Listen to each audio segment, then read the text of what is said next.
Organization at the FBI. He's taking bad guys off the streets, and he's saving taxpayers money. But my guess is the Democrats won't focus on all that good news. They'll focus on politics. They'll stick with Comey and Clapper and Brennan and continue to try to undermine President Trump. With that, I yield to the ranking member for an opening statement. Thank you very much, Mr. Chairman, and welcome, Director Patel. You and I have not had the opportunity to meet, and alas, you failed to respond to the 8 oversight letters I've sent you over the last 7 months. So we do have a lot of questions piling up for you, but I want to start with a word of praise. The first FBI director was J. Edgar Hoover, who steadfastly refused to hire women, African Americans, and other minorities as agents. And although he was a closeted homosexual who lived in domestic partnership for decades with Clyde Tolson, he also participated in anti-gay crusades. He aggressively promoted what we would today call white Christian nationalism, and he would undoubtedly be turning over in his grave to see as one of his successors a first-generation Indian American and a proud Hindu. So I congratulate you on being a breakthrough in this sense and being a beneficiary of the civil rights movement that opened up the FBI and the federal workforce to lots of people who never would have been hired in its first decades. Alas, you share J. Edgar Hoover's dangerous obsession with blind loyalty over professionalism and effective public policy. For Hoover, it was blind loyalty to him in keeping his secrets. For you, it's blind loyalty to Donald Trump in keeping his secrets. During your confirmation, it was widely noted on all sides that your primary qualification was your unwavering loyalty to Trump. Unlike other directors, you had no work experience at the FBI, but you had made over 1,000 media and political appearances in support of Trump's campaign. Your Senate confirmation vote was 51-49, the closest in history, with your opponents warning you were not qualified and had no interest in actually developing the qualifications for the job. I hoped that they were wrong. Alas, they were not. While most other new FBI directors drew on their experience as FBI agents, you didn't have that. But you did write a picture book trilogy for children ages 5 and up based on your experience clashing with President Trump's political enemies. In your book, you describe your literary alter ego, Kash the Knight, as a wacky, easily bored wizard carrying out King Donald's vengeance by driving his enemies out of the kingdom. In the books, King Donald is besieged by the evil Hillary Queentown, but saved in the end by Kash. Then Kash goes on to catch mules who are stealing the 2020 election for the great King Donald from Sleepy Joe. And then in the third book, Kash takes down the Dragon of the Jalapenos, nicknamed the DOJ. Your supporters had hoped that you would graduate from imagining yourself a romantic fairy tale knight to actually running America's premier federal law enforcement agency. Alas, just as we've learned how dangerous it is to put a science-denying anti-vaxxer in charge of our public health, we've learned how dangerous it is to name as director of the FBI a man who thinks of himself as a fairy tale knight who keeps a fire-breathing dragon named DOJ at home to forcibly drive villains out of the kingdom. When Charlie Kirk was assassinated, while his killer was still on the loose, you decided you didn't need to be at FBI headquarters in Washington to work with your team while the chaotic manhunt unfolded. You spent your evening dining in a swanky Midtown Manhattan restaurant and tweeting out false information that the subject of the shooting was in custody, a statement you had to retract 1 hour later. Your performance was so disturbing that even the MAGA base was alarmed. Culture warrior Christopher Rufo, who just a few months ago sat in your chair as a Republican witness, observed that you performed terribly, and he called for your ouster.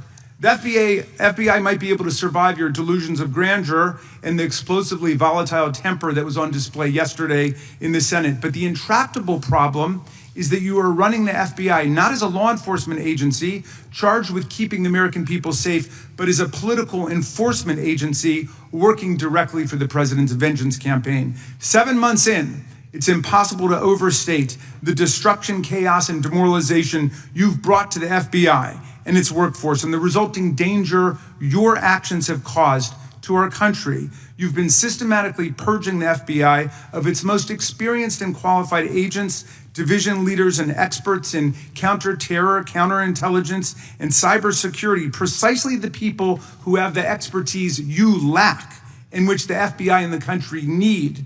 They've been expelled from the ranks of the Bureau simply because they did their duty investigating crimes, including those committed by the mob that attacked the Capitol on January 6, 2021, and beat the hell out of more than 140 police officers, or simply because you suspected them of being insufficiently loyal to Donald Trump. You illegally sacked Brian Driscoll, the former acting director of the Bureau and a decorated counterterrorism expert who worked at the FBI for nearly 20 years. According to Driscoll, you told him your own job, quote, depended on the removal of agents who worked on the cases against the president, regardless of whether the agents chose to work on those cases or not. You added, quote, the FBI tried to put the president in jail and he hasn't forgotten it.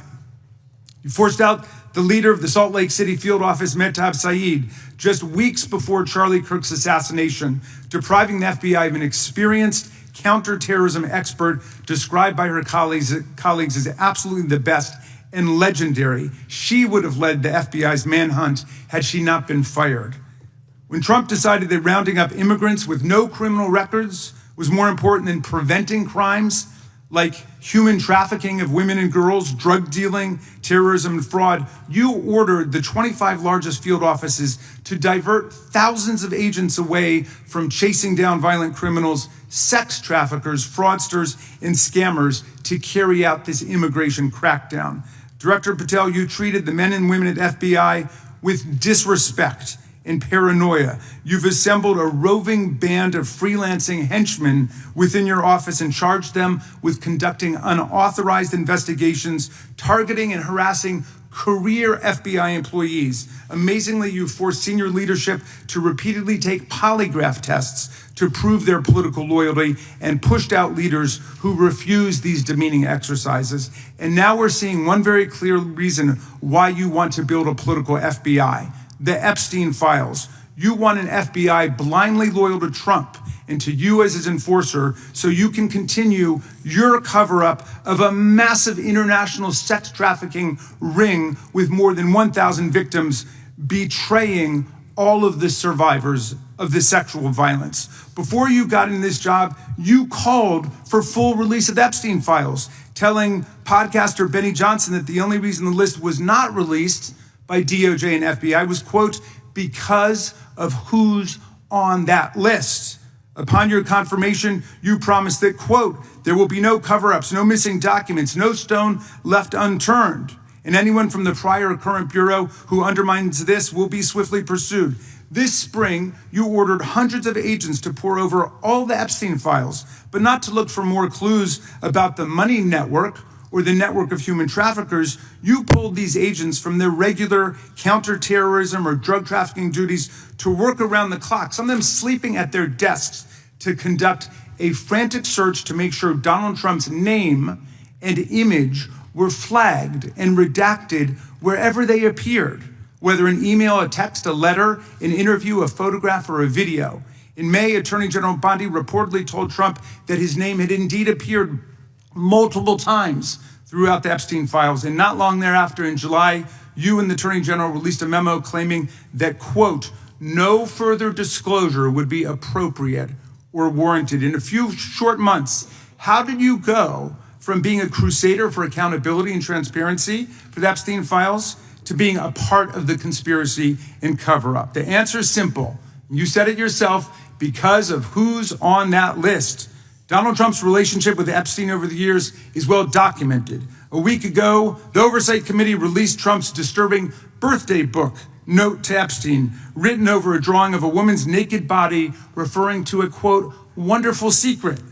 The Oversight Committee obtained the note from the Epstein estate, not from the FBI, raising questions again of whether the FBI has been withholding documents. While you're unleashing the FBI to cater to Trump's desire to shut down the Epstein inquiry, the first 9 months of the Trump presidency have seen a spate of political violence and domestic terror events. We saw deadly attacks on political figures on both the left in the right, the brutal assassination of Minnesota Democratic House Speaker Melissa Hortman and her husband, and the attempted murder of Democratic State Senator John Hoffman and his wife, who miraculously survived a combined 17 gunshots. We saw an arsonist set Pennsylvania Governor Josh Shapiro's residence on fire. And of course, last week, we saw the horrific, cold-blooded assassination of Charlie Kirk in Utah that has shaken the nation.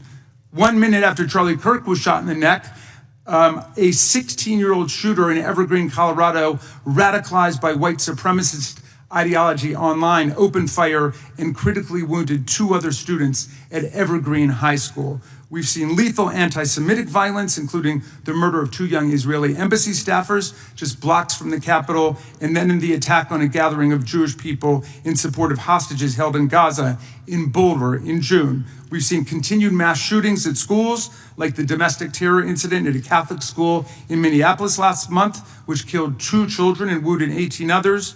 And in August, a man fired more than 500 bullets at the Centers for Disease Control and Prevention, killing a police officer who was a Marine veteran and a father. People like Melissa Hortman and Charlie Kirk should be able to participate in politics as elected officials or active citizens without being shot down in cold blood in the United States of America. People should also be able to go to elementary school, to middle school, to high school, to work, to the mall, and to church without being shot down in explosive